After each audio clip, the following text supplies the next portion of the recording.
Hi everyone.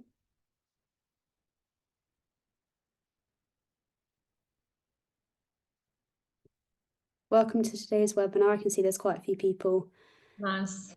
in now, so I'll give everyone just a minute or so just to join. Also, happy Thursday to everybody joining. We're almost there towards the end of the week. We finally made it, almost.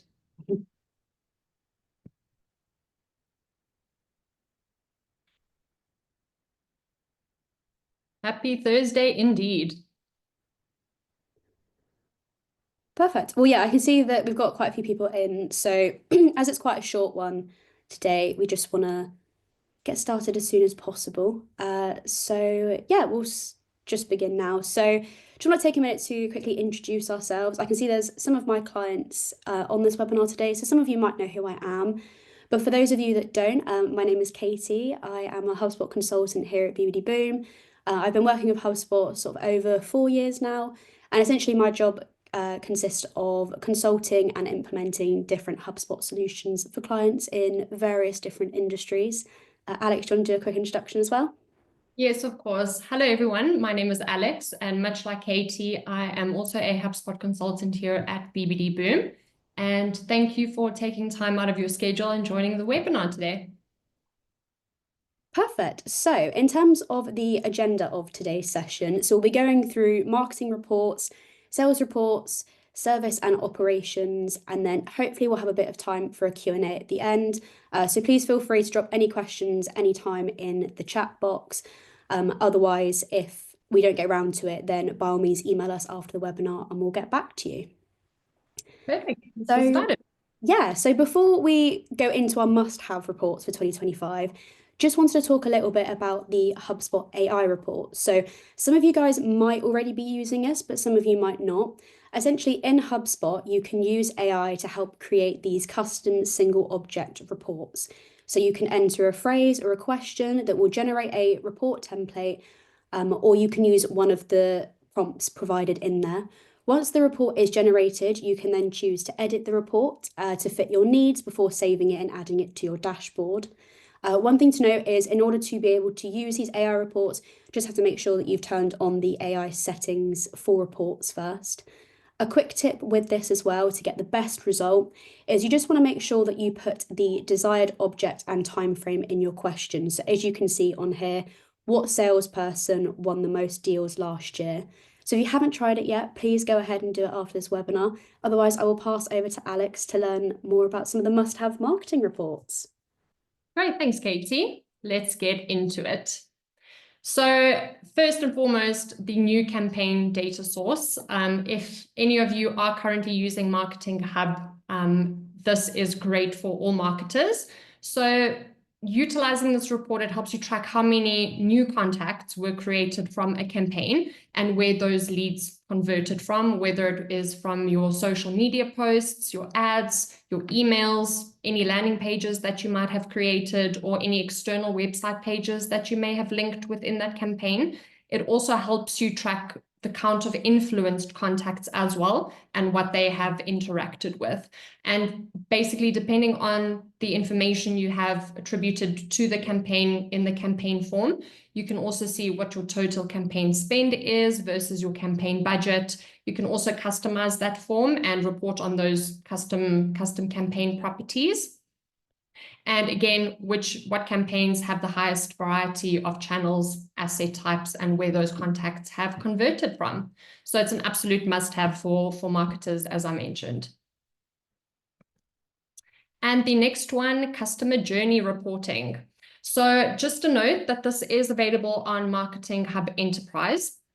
And by creating a customer journey report, you can see how your contacts interact with your assets throughout their journey, from the initial awareness stage all the way through to when they eventually became a customer. You can also report on key touch points across various stages. So as I mentioned, when they visit a specific page, at the time going through when they were created within HubSpot, if they engaged with a specific email, then they maybe were redirected through to a landing page, All of that can be tracked within their user journey, as I mentioned.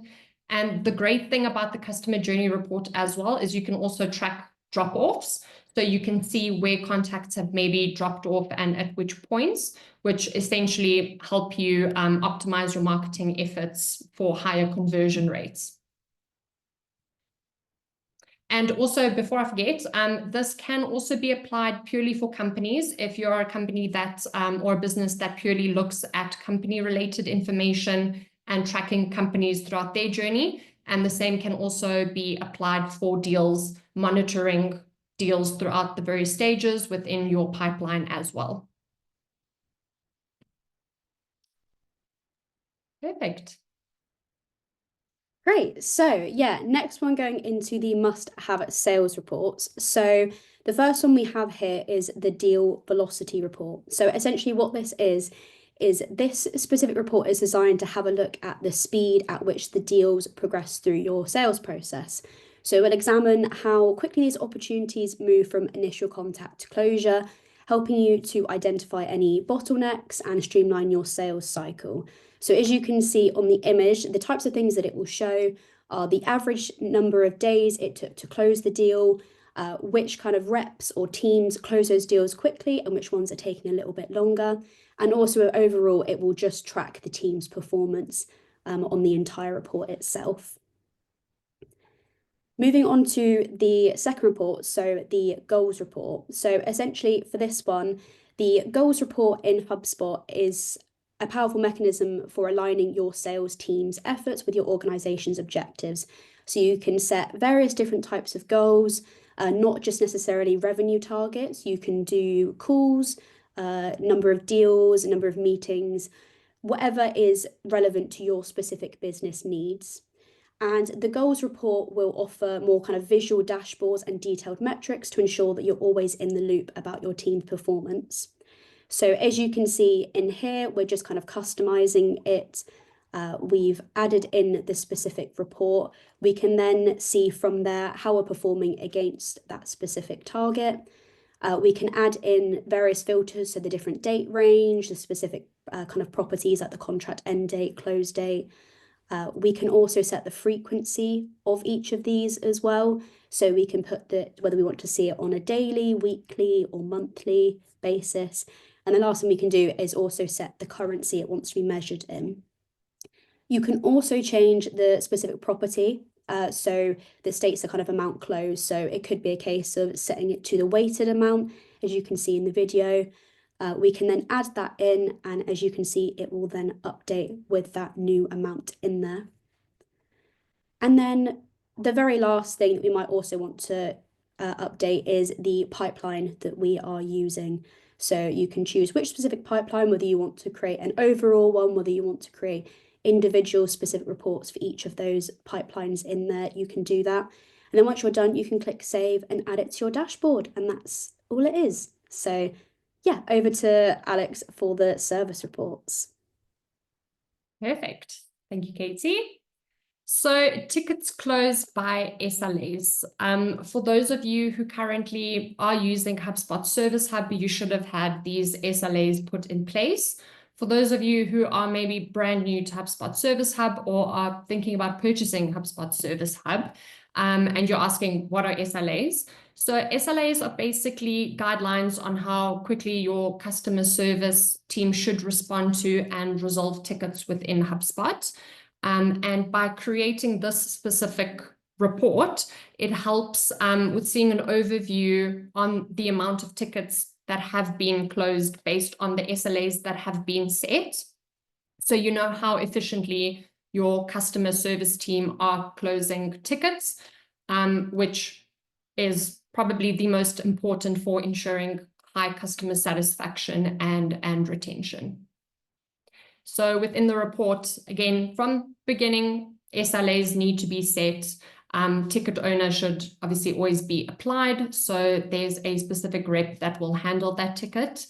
And again, once those tickets have been closed, you'll able to see the amount of tickets closed by that SLA that has been set.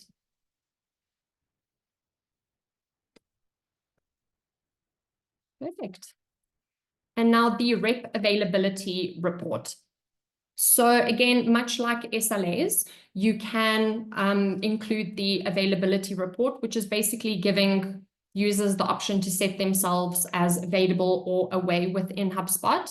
And this with a combination of setting your working hours, which will allow you to create this report, which then gives you a breakdown of how many reps within your team are available throughout the course of today. So you know how to plan your day around your teams, your individual reps, should any issues arise, any tickets that are being created, which again ties nicely into the SLAs as well. So this report again just gives you a breakdown of your maximum available reps by the percentage of the hour of the day and by their status. So a breakdown of whether they are available and when they are away.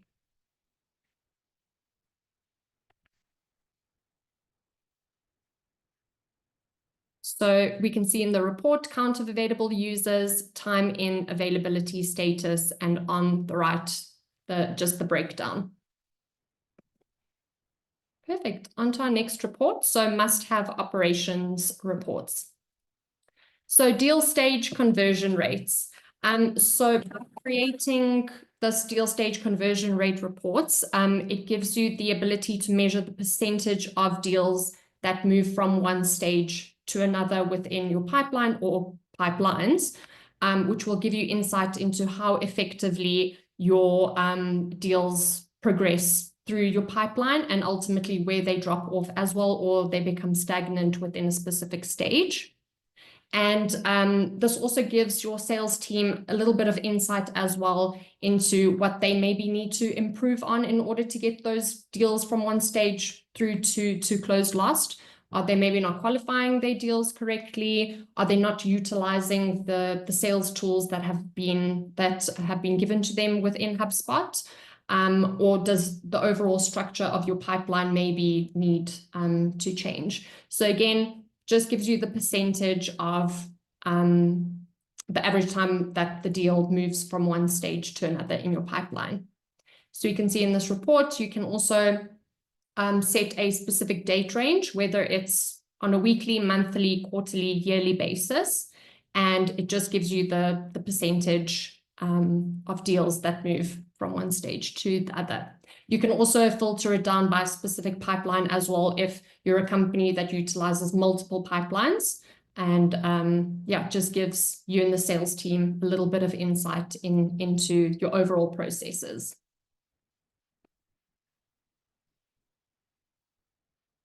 Perfect. And next, we have your data hygiene reports. Just one thing to note, there isn't currently one report that you can utilize within HubSpot that gives you an overview of your entire data hygiene within HubSpot. But what you can do is you can utilize a lot of HubSpot reports based on the type of information that it is that you want to see. So from a CRM perspective, looking at your objects such as contacts, companies, deals, what information is missing from those objects. And the same type of report can be created from a marketing perspective. So if you are sending a lot of marketing emails through to your customers, key information like missing email addresses of your contacts, how many contacts have unsubscribed or bounced. This is something that you can also utilize to create a report purely from a marketing standpoint. And then the same for sales and service. Are your deals missing any crucial information? Are your tickets missing owners that have been assigned to them, reps that haven't been assigned tickets? So again, by combining and creating multiple reports, you can have a nice data hygiene dashboard that you can utilize. So these reports are quite, this video is quite long because I have incorporated a few of those reports. So we can see count of companies, which companies are missing an owner. And then the same will be applied for your deals, your tickets, and as I mentioned, from a marketing standpoint, which contacts are missing email addresses.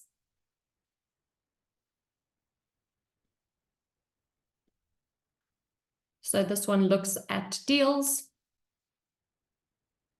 and contacts. Maybe you have a deal within HubSpot that is missing an associated contact and vice versa. So all of these metrics can be utilized to monitor the hygiene. Because what's the most important thing about HubSpot is having clean data to work with.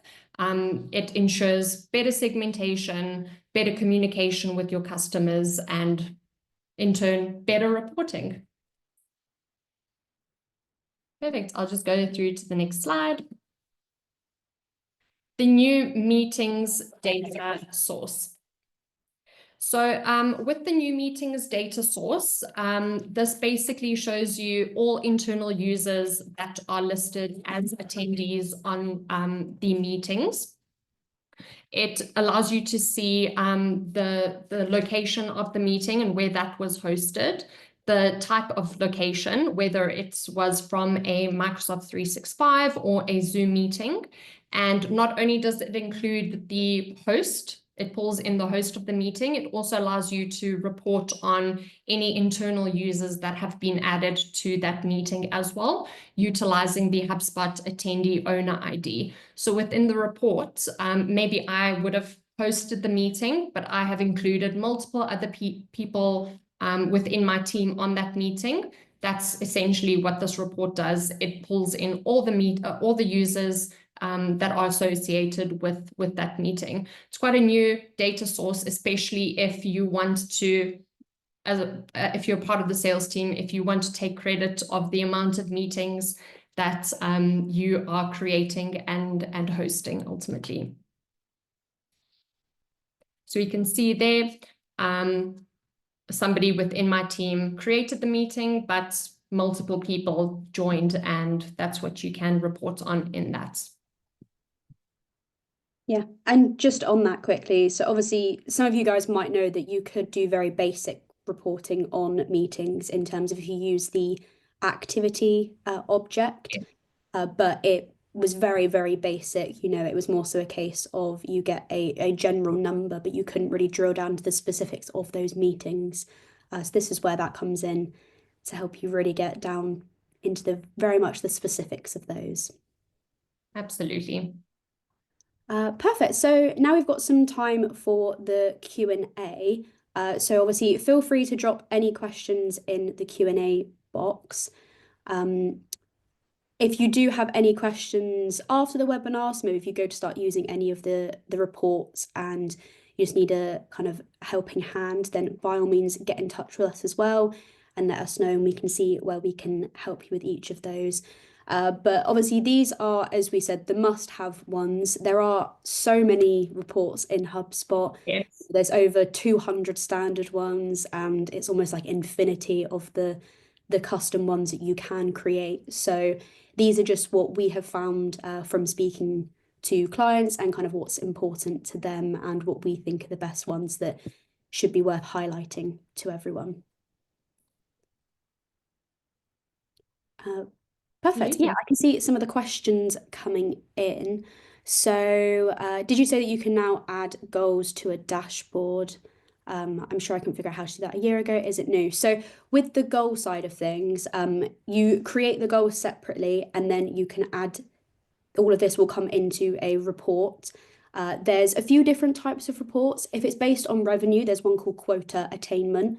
Otherwise, there's ones that we showed in the video. You've got things to do with the deals closed by total, tickets closed by total.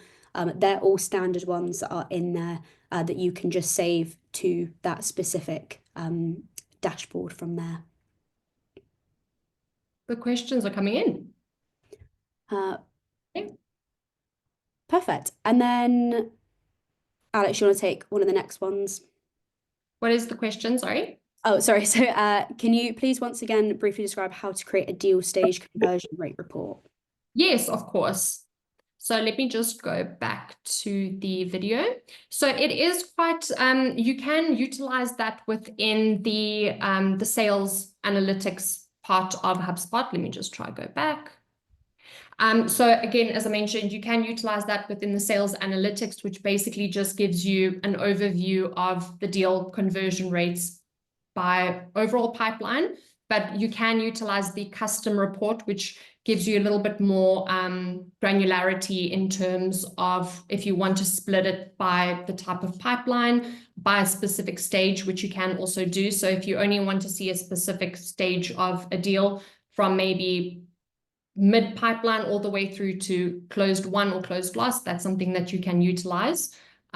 So yes, so there we go. Deals, choose the event, and then again, you can use the specific stages, add in the new stage. So this will have to be done manually. So you'll have to go and add each specific stage, the one that you wanted to track.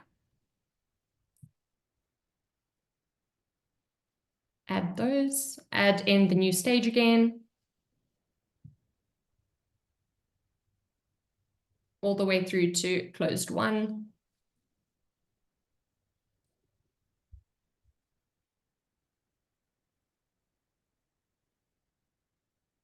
And then once you're done with that, you can, again, choose the date range if you want to focus it more on this month, this year, this quarter, and then that will give you the percentage of deals that have been moved from one stage to the next.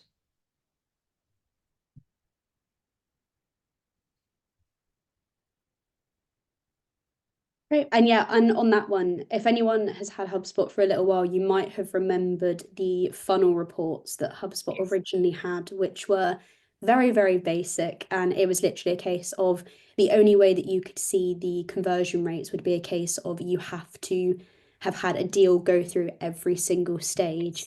Whereas this newer version is a case of it will show you actually if they've skipped certain stage and kind of what the overall conversion rate is for them. So they've basically just upgraded it.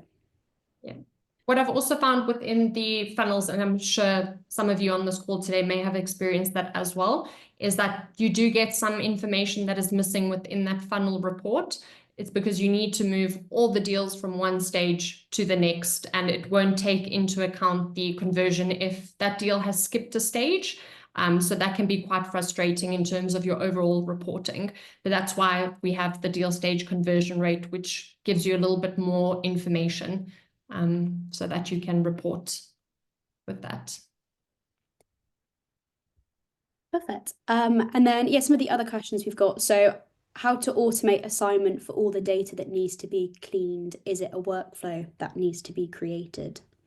Yes, absolutely. So I'll take this one, Katie. So let's say if you have your contacts and they are missing owners, the same for companies, the same for deals, you can absolutely create a workflow based on specific criteria. So it's also known as routing. So it's quite popular with contacts. So creating a workflow based on maybe a region, assigning an owner to that contact based on that criteria. The same for companies and the same for deals. If the deal is qualified and the salesperson has worked that contact and qualified that, then essentially that deal would already have the same owner. So it can be done manually or it can be done via a workflow. I hope that answers your question. Perfect. And then another one also on the kind of data hygiene side. So someone says with their team, they're trying to focus on the hygiene of HubSpot. How does it work with this tool and the report? They didn't know that HubSpot had this.